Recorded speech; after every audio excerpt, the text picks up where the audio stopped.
Pemirsa, terima kasih Anda masih bersama dengan kami, dan bagi Anda yang baru saja bergabung bersama kami, akan kami sajikan kembali 3 berita utama kita di hari ini.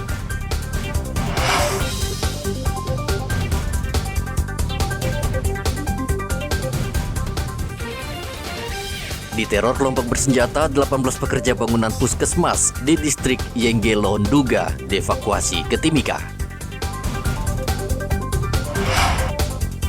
Dikawal ketat Brimob, tersangka korupsi Bupati Mamberamo Tengah diterbangkan ke Jakarta. Jalan rusak parah, sopir keluhkan penanganan yang lambat dari pemerintah.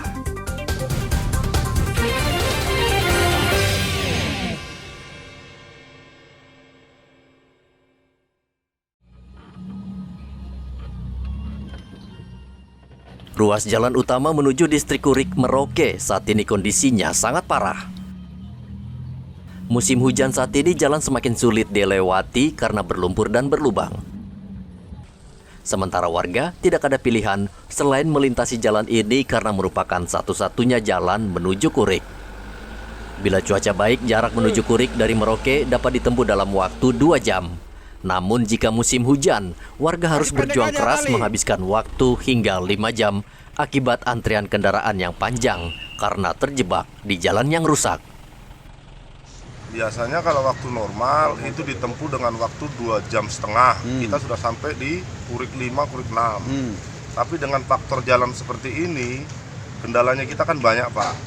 Terutama di Tanah Miring SP9, terus dimulai TSM Harapan, Tanah Tinggi, sampai di belakang pasar.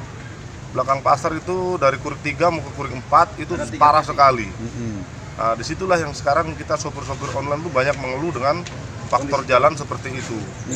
Jadi tolonglah sebagai pemerintah kita minta kalau bisa jalan itu dibenahi supaya kita juga lebih enak menggunakan jalan Kurik. Keterlambatannya biasanya dari faktor apa?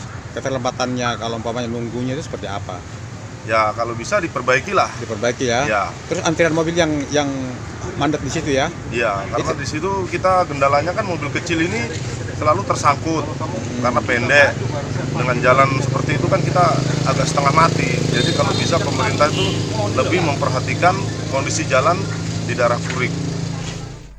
Warga selama ini sudah meminta pemerintah untuk memperbaiki jalan ini, namun hingga kini belum ditanggapi serius. Muhammad Ridwan melaporkan dari Merauke, Papua Selatan.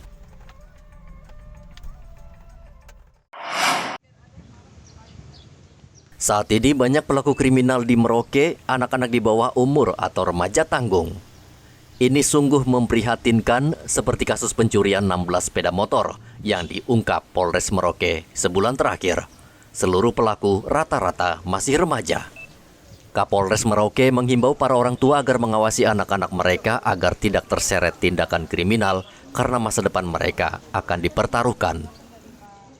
Curanmor, kasus-kasus pencurian biasa banyak di bawah umur ya, anak-anak kita semuanya. Untuk di lingkungan kepolisian, ya kesempatan pertama kemarin sudah, kan kami setiap minggu ANEF di hari Jumat sudah saya sampaikan melalui jajaran Bimas, Intel dan Reskrim ya. Tapi kalau untuk penegakan hukumnya, kalau memang dia masih bersekolah masih perlu perhatian ya. Yang penting kan kasus-kasus pencurian masih bisa dibina lah. Tapi kaitan dengan itu yang paling penting ya, ini adalah bagaimana orang tua di rumah tanggung jawab terhadap anak. Itu penting pengawasannya. Jadi orang tua kita ini khususnya ya ibu-ibu, mama-mama, saya minta tolong sebagai anak Kapolres di Merauke ini, tolong awasin anak-anak kita. Mulai dari dia bersekolah sampai dengan pulang sekolah itu diawasin. Sebelumnya, Polres Merauke meringkus 6 remaja tanggung yang selama ini kerap mencuri sepeda motor. Mereka ditangkap di sejumlah tempat seperti kawasan Buti, Kelapa Lima, Blorep, dan Mangga 2. Keenam pelaku ini cukup profesional dalam menjalankan aksinya dengan membagi tugas, mulai dari memantau lokasi hingga mencari penadah sepeda motor curian.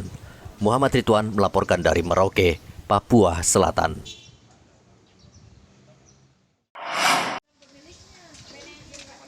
Tim Satgas Gugus Penanggulangan Penyakit Mulut dan Kuku Sapi Merauke memusnahkan daging tanpa dokumen dari sejumlah restoran. Saat ini Pemkab Merauke gencar melakukan pencegahan terhadap penyakit mulut dan kuku yang menular dari hewan berkuku dua. Penyitaan dari kami tim Satgas Penyakit Mulut dan Kuku Kabupaten Merauke pada hari ini yaitu berasal dari unit usaha Rumah Makan Pinang Sirih dan juga unit usaha Rumah Makan Kelapa Lima. Jalan Raya Mandala merupakan cabang dari Rumah Makan Pinang Sirih, di mana total keseluruhan yang terdiri dari daging sapi import slice, kemudian daging sapi import Sikoro, dan daging sapi Wagyu. Total keseluruhan sebanyak 60,9 kilo atau 132 bungkus. Ini dibakar ya? Tadi dari Rumah Makan Pinang Sirih dan cabangnya yang di Jalan Raya Mandala di Rumah Makan Kelapa Lima. Kalau nilainya berapa Bu ini? Keseluruhannya nilai duit? Kalau